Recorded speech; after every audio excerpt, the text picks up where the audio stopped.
This is Freddy, a big wave surfer here in Nazaré. And this wall of water behind him is one of the biggest waves on earth. People travel from all over the world to this tiny fishing town to ride the waves the size of buildings. I came here to understand why. Why risk your life for a wave? Why come to a place where the ocean can destroy you in seconds? To get those answers, I couldn't just watch. I had to get in the water.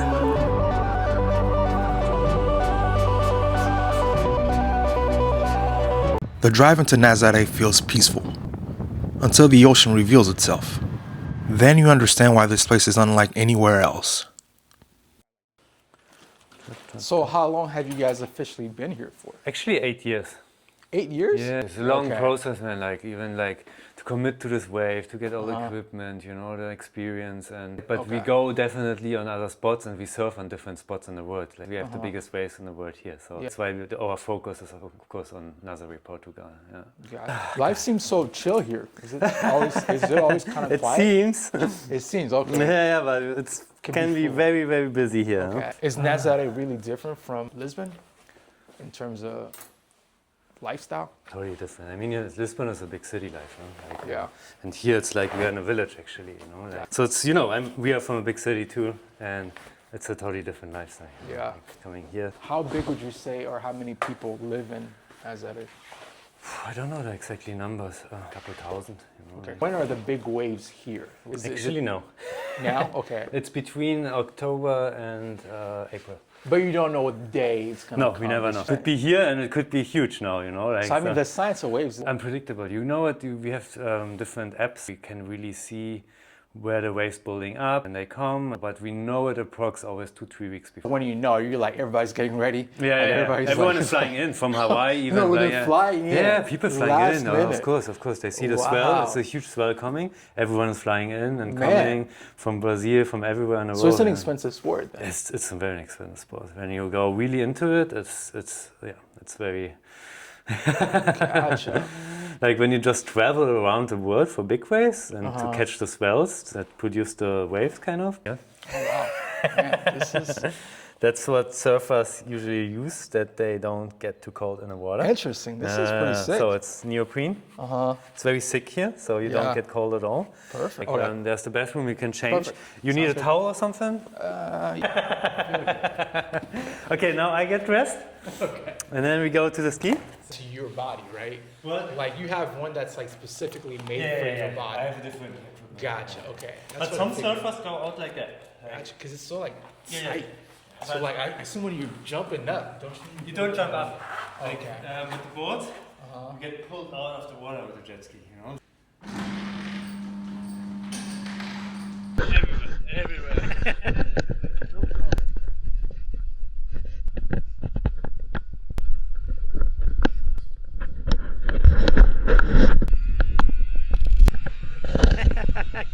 I get on this? So you get on this base here, feeling. We go slow into it and then step by step that's why these machines are super powerful, you will experience it a little bit later. So the first experience I give you now is to know how we maneuver with the jet skis. Because in the waves, in the safety and towing people in, we need to maneuver the jet ski pretty quick and with speed and power, left,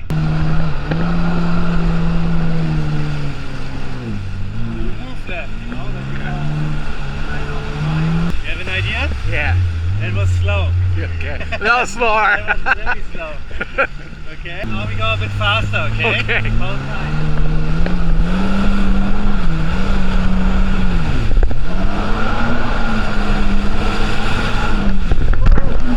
Now I want to show you the speed of the ski. Okay.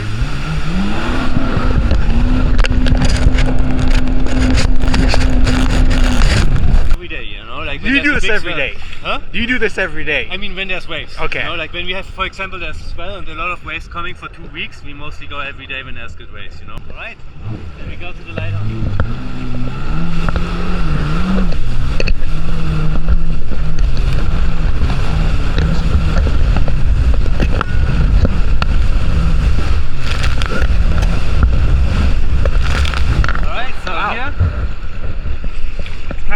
South Beach still. The North Beach is just around the stones, kind of. Yeah. Call different peaks. So we have like peak 1, peak 2, and peak 3. This means there's different waves breaking on every peak, kind of, you know. Most energy released with the right swell direction is here in the first peak area, just here. So here you get just the first biggest wave, and then I will explain you when we drive in where the other peaks and what that really actually means, you know. Gotcha.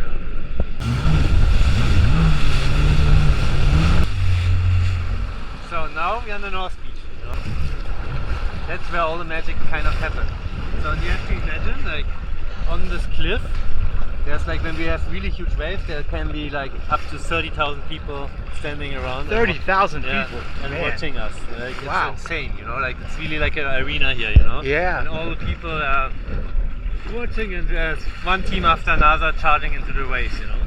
So are you the only big wave surfer that lives here? There's a small community. There's a couple local guys, you know, and then it's like a lot of foreigners, you know, where they're living. But I would say we are maybe 10-20 people, not more, you know, like, and they are from all different countries, you know, from Netherlands, Germany, France, Brazil, you know, And like same like you, they decided to come here. yeah, come here and commit to this wave, you know, like, and then they live fully here. I want to put you in the water, and then I will put you, like, we do the safety procedures as surfers, you know, so you understand what's happening, kind of, you know. Gotcha. So with this, you pick up the surfer in every situation, kind of, you know, like.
Man, this was fun, man. Yeah? This was an experience.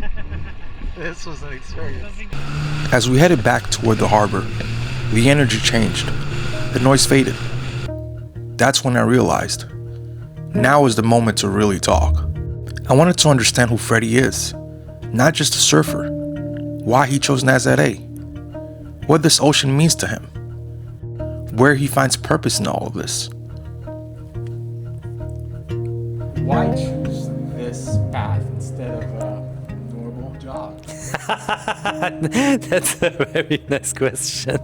I think, I grew up with surfing in the age of 13 and discovered surfing. It was very clear for me from the beginning that this will be my whole life, kind of. And I knew it just, that I always will follow the waves, kind of. And that's why I'm still standing here in Nazaré, Portugal, following the waves. Because it's my passion, and here you find the biggest waves in the world, and so many different kind of shapes of waves. So I completely committed to it and live here, build everything, and surf as much as I can. Of course, it's a totally different lifestyle. I grew up in a city with a lot of happenings, and now it's a kind of a village. But actually, we are pretty much more busy here in the village with the surfing, with the career and the business. So there's a lot to do. People think maybe that the people who do extreme sports are a little bit crazy, and I think they have to more understand what really is behind it, because the most people who go in extreme sports, or especially in big wave surfing, they put their whole life behind it. So there's a lot of effort and work for this passion to make it happen, and I think that's the most important part of it. Big wave surfing gives me everything what I want in life. So it's my biggest purpose, and there's nothing coming close to it. So I think it's very hard to compare anything with it. Oh, it's always scary to take the steps. But I started very young, even to travel and to follow my passion. And it was definitely not easy. So I had to find jobs for it and travel around, find kind of a purpose in the country, because I traveled to so many countries to find good jobs to finance the whole thing, you know. And what would be my advice? Listen what you feel for, and it will be definitely not easy sometimes and definitely scary, but I think when you made these steps to the scary parts, then it will be nice at one point, because you have to stay to it. I think that's the best advice I can give. Don't let it go, the passion and the dreams. You have to really stay on it and really push it through, because at one point it will happen, definitely.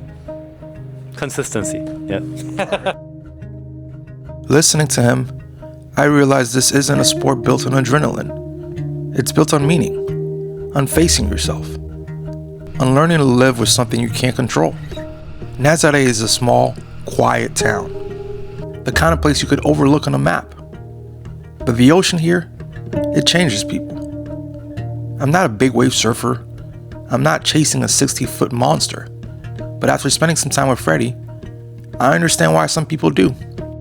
It's not about conquering the ocean. Maybe it's about learning from it. Patience, humility, respect. Things the waves teach you whether you like it or not. And somewhere in all of this, I understood a little bit more about Freddy, and about the people who stand in front of impossible things. This is Nazaré, a tiny fishing town with the biggest waves on earth. And I'll be back to learn more, to tell more stories, to understand the people who chase the extraordinary. If you enjoyed this journey, make sure to like, comment, and subscribe, and let me know where I should investigate next.